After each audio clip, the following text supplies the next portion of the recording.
오늘은 믿음의 선택이 내일을 결정한다. 우리 한번 따라할까요? 믿음의 선택이 내일을 결정한다. 이 제목으로 온 세대 예배, 우리 아이들과 더불어서 함께 드리는 예배, 우리 말씀을 잠시 나누도록 하겠습니다. 화면 아까 띄워주시면, 우리 인생에는 두 갈래 길이 있습니다. 왼편과 오른편이라고 생각할 수 있겠지만, 그러나 생각해 보면 우리의 인생은 늘 언제나 선택의 기로에 늘 서 있었던 것 같아요. 내가 이렇게 해야 될까? 저렇게 해야 될까? 때로는 왼쪽으로 가다가 이게 잘못됐는데 하고 되돌아와서 다시 오른쪽으로 갈 수도 있을 겁니다. 그러나 참 어찌 보면 되돌이킬 때가 은혜요 축복이에요. 기회입니다. 그런데 되돌이키지 못한다면 그것이야말로 절망이고 끝입니다. 그런 의미에서 우리는 믿음의 선택을 잘 해야 될 필요가 있는 것이죠. 다음 화면 한번 띄워주실래요? 이 지도는 이스라엘을 나타내고 있습니다.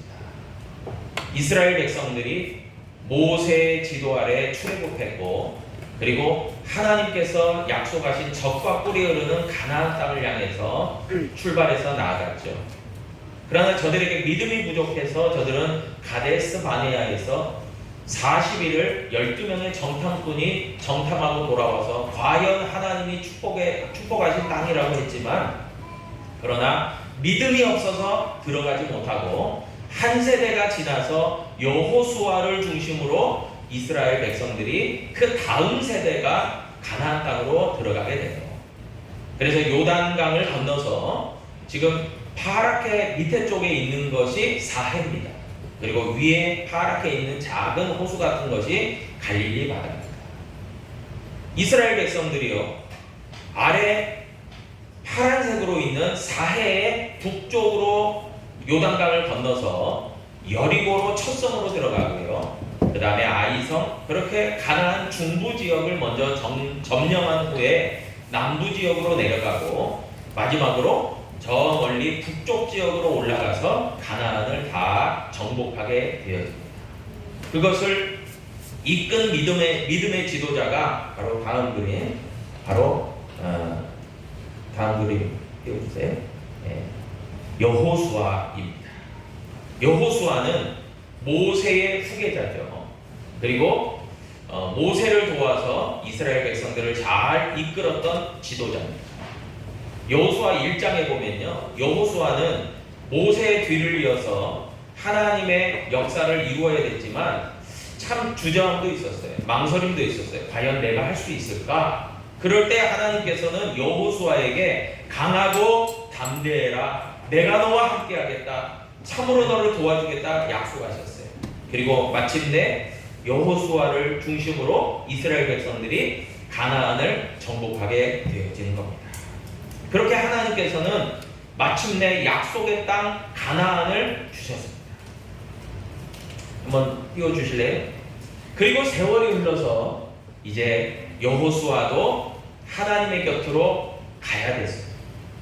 여호수아가 하나님의 곁으로 가야 되는 이제 나이가 들어서 이제 죽음에 이르렀을 때, 여호수아는 수많은 이스라엘 백성들을 향해서 한마디를 합니다.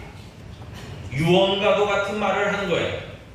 진짜 중요한 말이기 때문에 마지막에 한 거예요. 그 말씀이 바로 오늘 본문인 여호수아 24장 15절의 말씀입니다. 한번 따라 하실까요? 너희가 섬길 자를 오늘 택하라. 오직 나와 내 집은 여호와를 섬기겠노라. 그 유언과도 같은 마지막 메시지를 여호수아는 전하고 깊은 잠에 빠집니다. 여러분, 사실 여호수아가 이렇게 이야기한 이유가 있습니다. 하나님께서 약속의 땅 가나안 땅을 이스라엘 백성들에게 주었지만, 그러나 그곳에는 아직도 수많은 우상신들이 있었어요. 그래서 우리가 읽었던 여호수아 24장 15절에 보니까 너희들이 조상들이 섬기던 신들, 그리고 가나안 땅의 신들, 그 신들이 분명히 같이 존재한다. 그러나 오직 나와 내 집은 여호와를 섬기겠다 얘기한 거예요. 여러분, 이렇게 택한다라는 것 굉장히 중요한 선택과 결정입니다. 여러분, 믿음이라는 것이요 자동적으로 부여되지 않습니다. 모태신앙이라고 해도요 부모로부터 기도의 후원과 또 절대적 지지를 받지만, 그러나 어느 순간이 되어지면 각자가 믿음으로 결정해야 돼요. 나는 하나님을 섬길 것인가 아니면 세상으로 나아갈 것인가 말이에요. 여러분, 현대사회는요 선택의 세상입니다. 핸드폰 요금만 해도요 정말 수십 종류가 있습니다. 커피숍만 가보세요. 메가커피 여러 커피숍만 가도, 카페만 가도 수십 가지가 있어요. 여러분, 선택을 어떻게 해야 될지 우리는 망설여지기도 합니다. 그런데요 여러 가지 선택 중에 가장 중요한 선택이 있다면 한번 따라 하실까요? 하나님만을 섬기는 것. 그래, 그 선택은 여러분 우리의 운명을 좌우하는, 우리의 생명을 좌우하는 매우 중요한 선택과 결정이라는 것입니다. 그래서 여호수아의 마지막 메시지에서 저는 굉장히 중요한 점을 발견해요. 그것은 뭐냐면 나와 내 집은 여호와만을 섬기겠다. 여러분, 신앙의 선택은 개인적 결정일 수 있지만 동시에 가정적 신앙 고백을 포함하고 있다는 거예요. 그래서 우리가 가정을 위해서, 자녀를 위해서 많은 기도를 해야 될 필요가 있는 것이죠. 한번 그림 한번 띄워주실래요? 여러분, 이스라엘 백성들이 가나안 땅으로 들어갔을 때에 가나안에 여러 우상신들이 있어요. 이 조각은 바로 그 가나안 신들 중에 최고의 신이라고 할 수 있는 바알이라고 하는 우상의 형상이에요.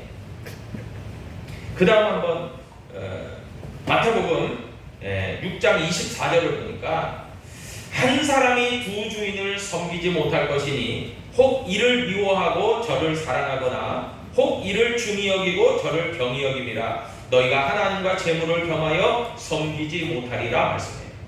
여러분, 바알 우상은요 바로 재물을 이야기하는, 상징하는 신입니다.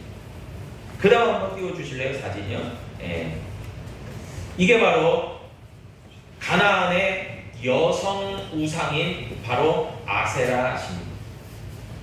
여러분, 이 아세라 신, 그 다음에 한번 또 띄워주실래요?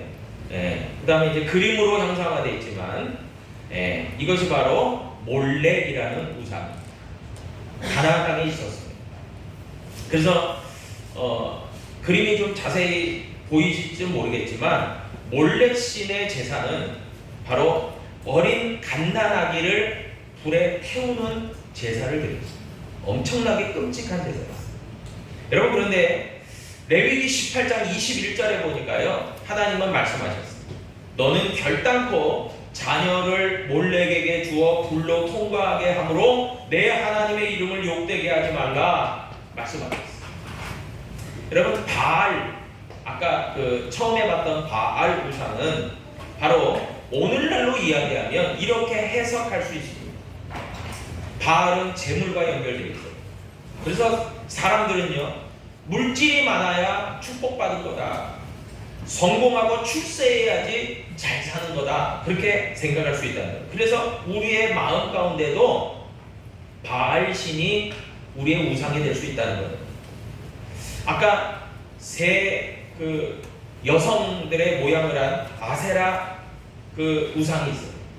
여러분, 아세라는 풍요와 다산의 상징이기도 하면서 오늘날로 해석하면 외모가 좋아야 돼요. 사람은 뭐니 해도 잘나고 이뻐야 돼요. 잘생겨야 돼요. 그리고 성적 매력이 있어요. 여러분, 사실 오늘날처럼 얼마나 성적으로 문란하고 혼탁한 세상을 우리가 살아가고 있는지 몰라요. 여러분, 몰렉이라는 것은 어떻습니까? 자녀를 불에 태워서 희생하더라도 내가 복받으면 돼. 이게 몰렉 우상신이에요. 여러분, 오늘날 하나님께서 우리에게 정말 축복하시는 것이 있어요. 바로 가정입니다. 남녀가 결혼을 하고 그리고 자녀를 낳고 가정을 세워갑니다. 그런데요, 문제가 뭐냐면 많이 힘들어한다는 거예요. 요즘 부모들이 자녀 교육과 양육에 있어서. 그래서 우리는 결혼은 하되 아이는 안 낳을 거야. 소위 일명 딩크족들이 참 많죠. 여러분, 그런데 이런 몰래기라고 하는 우상도 우리의 마음에 고사리고 있습니다. 무엇입니까? 상당히 이기적이고 개인적인 그런 욕심들이 많이 있다는 거예요. 여러분, 지난날 자신의 어린 자녀라도 불에 태워서라도 내가 잘 돼야지 하고 몰래에게 우상으로 제사를 드렸던 그 사람의 마음이 어떤 마음일까요? 이기적이고 개인주의적 마음 아닐까요?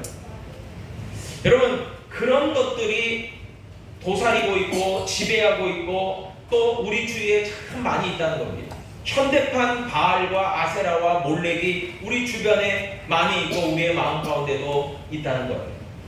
그런데 어떻습니까? 우리는요, 믿음의 선택이 필요합니다. 한번 따라할까요? 믿음의 선택이 필요합니다. 그래요. 그래서 이사야 43장 21절에 보니까요, 다음과 같이 말씀합니다.